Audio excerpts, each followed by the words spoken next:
Okay, today for literacy, here is what we have going on. Your objective: you will be able to identify the central idea of a text and write a summary by using DRTA strategies to break down a lengthy nonfiction article. Your success criteria: I can and will read a long article using teacher-led, partner-shared, and independent DRTA strategies.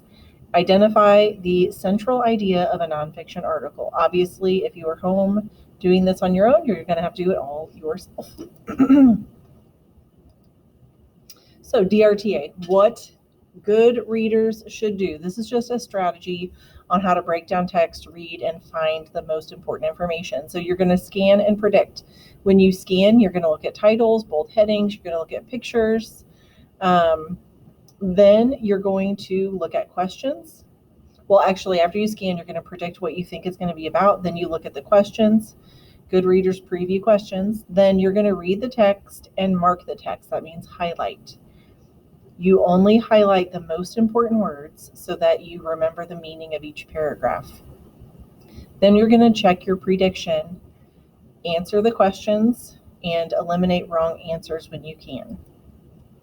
So you're going to scan through the article and make a prediction. I predict this article will be about blank because blank. You cannot just say it's about the Anne Frank family or Anne Frank and her family.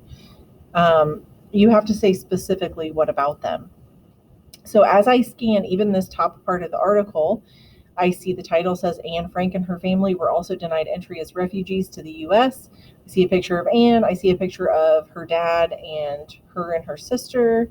There is a bold title, Trying to Get Out, Shifting Rules and Attitudes, and the Frank family fate. So make a prediction about the article and what you think it's going to be about now.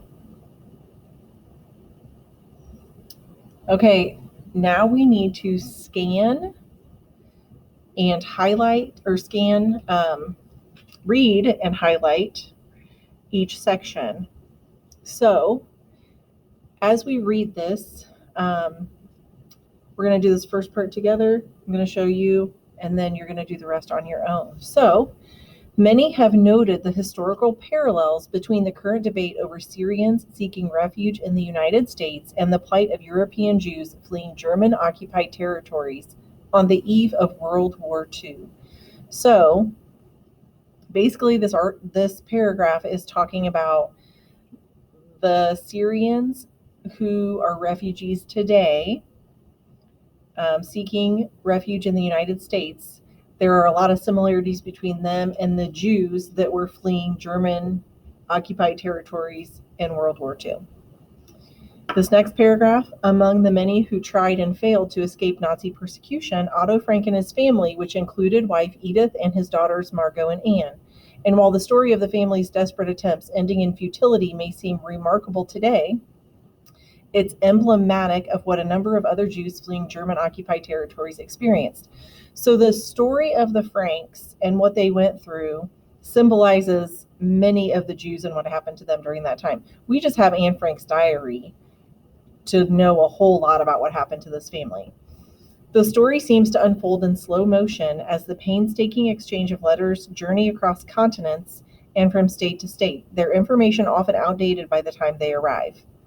The New York Times wrote, each page adds a layer of sorrow as the torturous process for gaining entry to the United States, involving sponsors, large sums of money, affidavits, and proof of how their entry would benefit America, is laid out. The moment the Franks and their American supporters overcame one administrative or logical obstacle, another arose.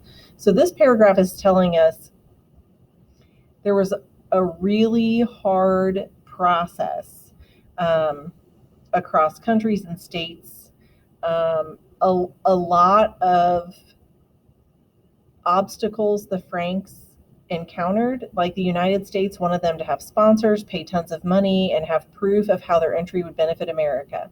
So lots of really hard things happen. That's the point of that paragraph. So if you were highlighting it in that first section, it's about parallels between Syrians, refuge in the United States, and Jews.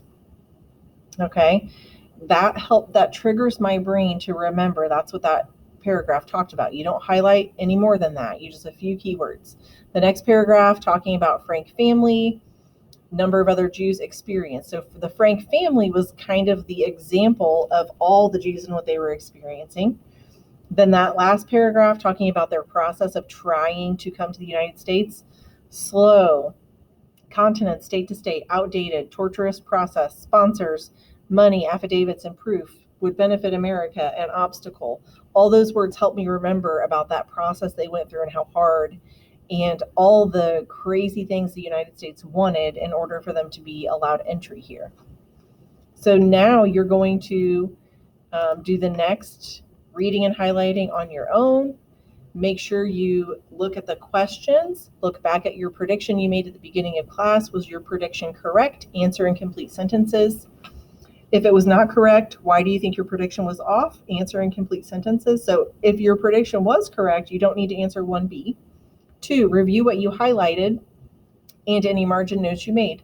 Write a gist statement of the central idea of the article. It's just a main idea, but it gets straight to the point and is 20 words or less.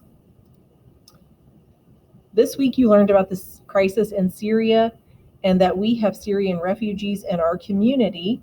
What is a similarity of how the United States reacted during the Holocaust and how the United States is reacting now towards the Syrian refugees? In your opinion, do you think the world has really learned from the mistakes made during the Holocaust?